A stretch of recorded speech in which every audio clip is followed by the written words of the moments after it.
since we have a new dyno in Metro, we actually get this question now, which I pretty much anticipated ever since. What's the difference between this dyno and our dyno in Metro Walk? Well, today I will explain what the difference is, and you'd be pretty surprised that it's not that much.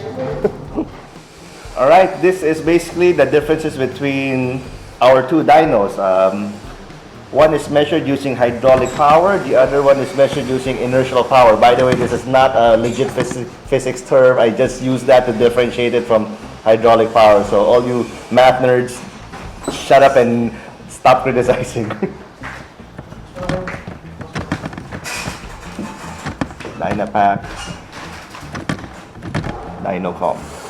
So hydraulic power, P, is defined as flow multiplied by pressure. This is Q actually. Then divided by 500, apparently.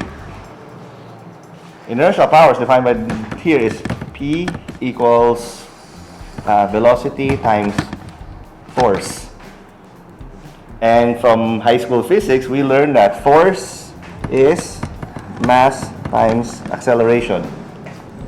So substituting that, we get P equals mass times acceleration.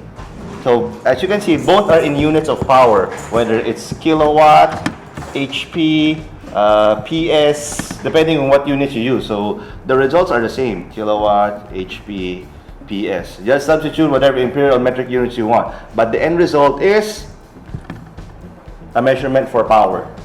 So if you're asking, is one dyno more accurate than the other? No.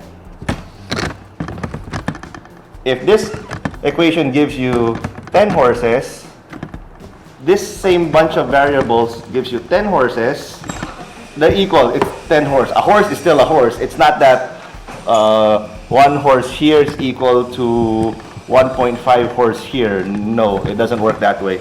A horse is a horse. One caballo is one caballo. It's not 1.5 caballo. No. So this basically, the formulas that relate to how each dyno measures power. Once again, it's the same horsepower, the same caballo.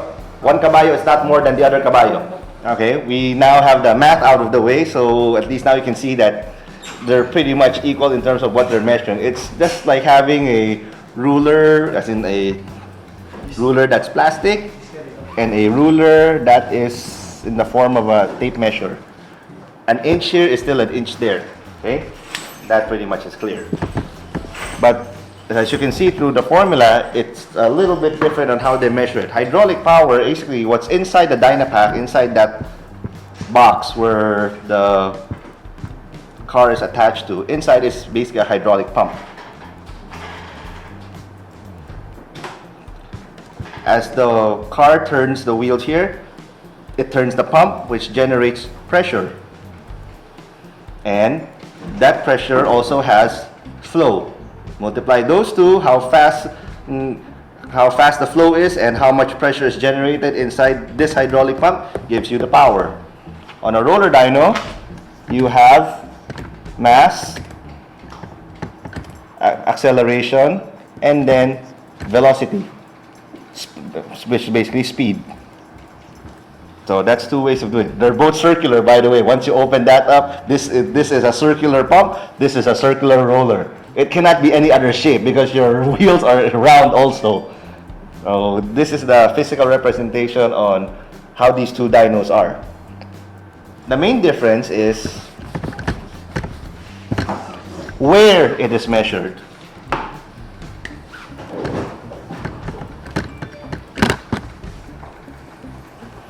As you all know, a roller dyno has the wheels on. Our Dynapack dyno has no wheels on. We take the wheels out. And this wheel also has mass, also is subject to acceleration, also is subject to velocity.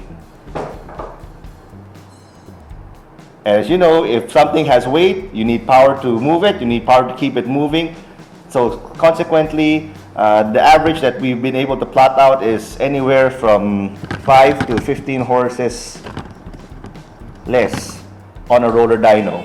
So if on a Dynapack, our car makes 100 wheel horsepower, on our Dynocom dyno, this probably makes 90 wheel horsepower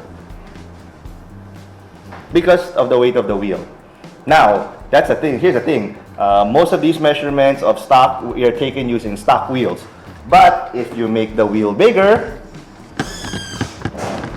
this number will go down. Pretty much, if I oversize my Innova's tires and wheels and tires right now, so I think it's 15s right now. If I did it with 18s and bigger tires, I would expect an even smaller number here. So probably something like 85, maybe 83.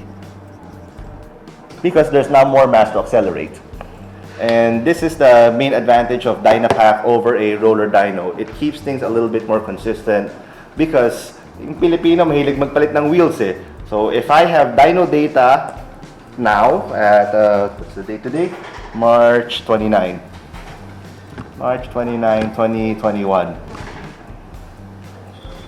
This same car came back next year, April 5, 2022. I don't care what wheels he has, nagpalit siya ng wheels or whatnot. I expect the horsepower here to be the same. And I can compare both readings, apple to apple, because of we're taking out the wheel. But if this car showed up here with 90 horses stock and then came back with big wheels, we expect a lower horsepower. Not exactly apple to apple anymore because you changed one variable. But the advantage of the roller dyno we have over our Dynapack is that on this one, I can do CVT cars. The ones without plus minus. So this is the reason why I bought it in the first place. So each dyno has its own advantage and disadvantages. This one actually costs a hell of a lot more than this one. That's another advantage of this. It's cheaper, but it's not portable. As you will see in our videos that this is buried in the ground. I can't move it. This one, I can pack it up and move it anywhere I want. So let's say for some unknown reason we decided, we did actually back in 2009 I think, when we moved shop, we're able to bring the dyno with us. Everything comes with us and the ground remains as is. It's a ground because sometimes when you rent a place, the landlord doesn't want you to make holes in the ground. So that's one advantage of that. This one, if we do decide to move it, we have to rent a crane, boom truck, forklift, or whatever, and then of course we have to cover the whole back. So additional expense. Now for the burning question, why is it dynos read lower than what's based on the brochure, or as I like to call it, BHP or brochure horsepower?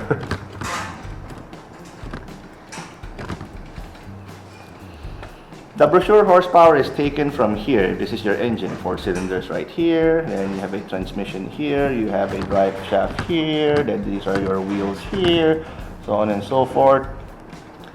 BHP is measured at this point, at the crankshaft. We'll insert a picture of an engine dyno right here, there. This is an engine dyno in an engine dyno room. It's literally just the engine, nothing else. And the point of measurement is here. And the reason why it's called brake horsepower is because they use an actual physical brake connected to the engine to measure how much power it is. So this is your engine. You have the flywheel here. Oh, let's assume you're Superman. This is your hand. Your hand presses against this one. So you want this engine to spin at 6,000 RPM. So you apply a force to that to make it spin at 6,000 RPM, no more, no less.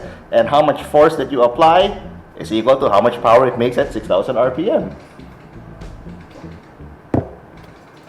But so that's why it's called, this hand, Superman's hand, is called a brake. Pinipigil mo eh. This is where that term comes from. And dynos, any dyno in the world, measures things at the wheels.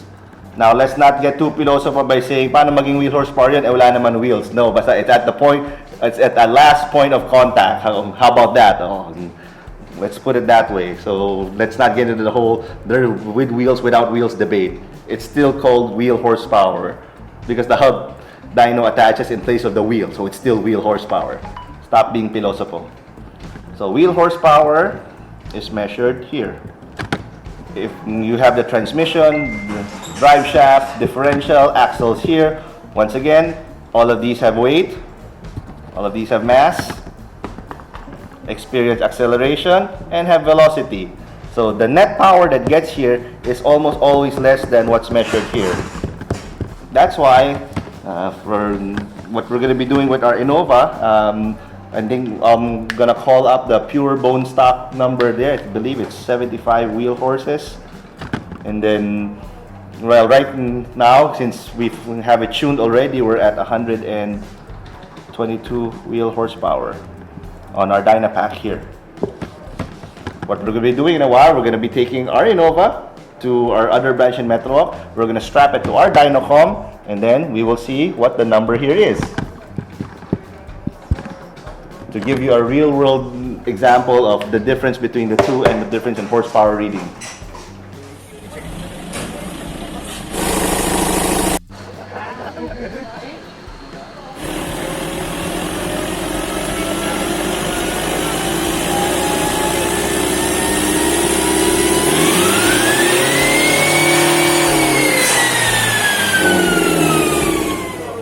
Alright, we're now here in Metro and we're done with our Innova dyno on our Dynocom dyno here, and it's 107 horse, which is just about right. Like what I said, it's 10 to maybe 15 horses less compared to a Dynapack. So yeah, we were 122 a while ago. Ayun, 15 horses less, which is what I said it would be. Tama lang. So if you want to be strict about it, it's 7.5 horses lost per wheel here. So this stock wheel is worth 7.5 horses each one. Yun na yun. So once again, it's the same kabayo. Hindi siya mas matamang kabayo versus payat na kabayo. It's the same kabayo. And the difference between Dynapack and Dynocom, or actually even Dynojet, because actually our numbers here for Dynocom are similar if not equal to Dynojet. So enough said. But more of the story is this one. It doesn't really matter what dyno you choose, whether, and it doesn't really matter for the brand either, Dynojet, Dynocom. As long as you stick with that same dyno so that you will have historical data and data that you can use as apples to apples comparison. Don't jump from one dyno to the other or one shop to the other, because it's very simple. Even if you have two shops with the same Dynojet, this guy might calibrate it differently, this guy might calibrate it differently. And what do we mean by calibration? Very simple. There are things here that allow us to calibrate it according to a few things. That's subject for another video, and suffice to say that there are things here that we can adjust to a different standard and it will give you slightly different sets of numbers. All dynos have that. Hindi dinadaya yun. It's just that, yeah, like I said, that's subject for another video when I will discuss to you the different standards of how to measure horsepower that are built into every single dyno. But once again, more of the story, pick a dyno, pick a tuner, stick with them. And pick a shop, stick with that shop. It doesn't matter who it is. Because what you're interested in is the performance of your car, stock and modified. It's not wholly healthy or helpful to compare different cars, because there will be cars that this car will be more powerful than this car will be less powerful than this car. Yes, it's nice to compare, but what you're interested in is your performance, not anybody. It doesn't matter if this guy makes 500 horses and you can't. It doesn't matter. It's your car that's important. Think of it this way, it's like a solo sport. It's like bowling. You don't care kung magaling yung kalaban mo kung ikaw kulelat ka. So all you can do is focus on improving your personal game yourself. It's not dependent on the other guy's performance. It's a single person sport.